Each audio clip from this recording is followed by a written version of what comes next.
everybody. Thank you so much for coming today to listen to my discussion, which is going to be on why mental health awareness matters in public schools. So I would like all of y'all to close your eyes with me, and I need you guys to imagine that you are sitting back in your middle school desk.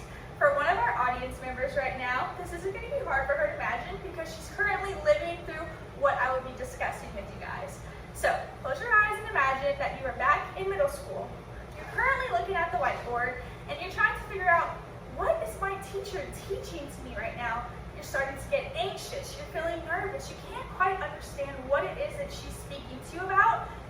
And it's really hard for you to do this because you don't quite understand what's also going on inside of you as well. Can't figure out what's going on in front of you or inside of you. This is anxiety. This is depression. This is your mental health. And you guys can open your eyes again with me. That is why today we're going to be discussing why mental health matters in public schools. So we're going to be going over three main topics. The first one is going to be, of course, why mental health does matter in your public school education. The second one is some of these barriers that we are facing in our communities. And the third one is, what can we do to fix this?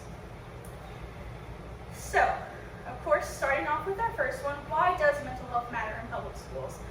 It's very hard for you to understand the hormone change you're going through, what's going on in your life, how you're feeling, if no one is teaching it to you.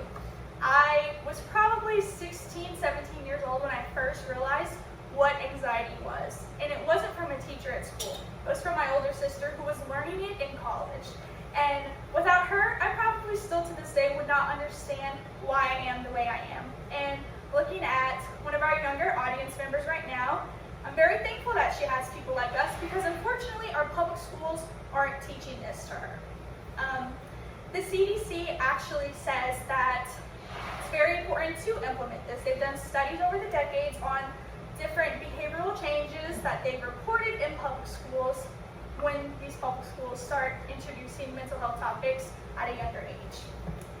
But unfortunately, it's harder for certain people to do this than others, and that's why there's still a really big gap with it right now in our country, and that's because of the resources that we are lacking.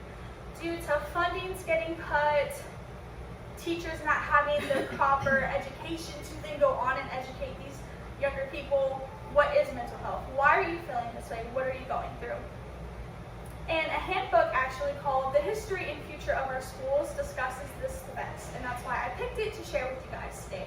It really just goes over these barriers and how it's such a hard challenge that our country is facing right now, and why, which will bring me to our third topic, we need to act fast.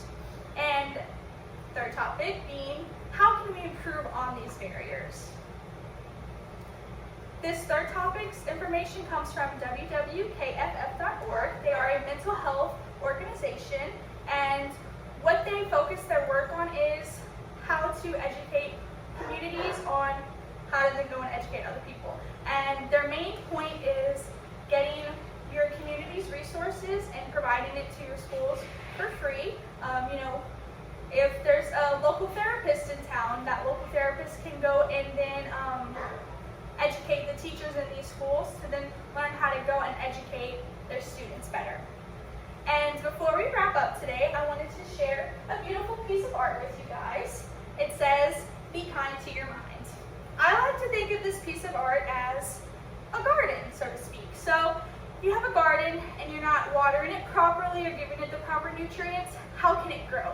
And that's the same thing with the future of our youth in America. If you're not giving them the proper tools to understand what these developments they're going through are, how are they supposed to grow? You have to be kind to your mind for your mind to grow. Thank you.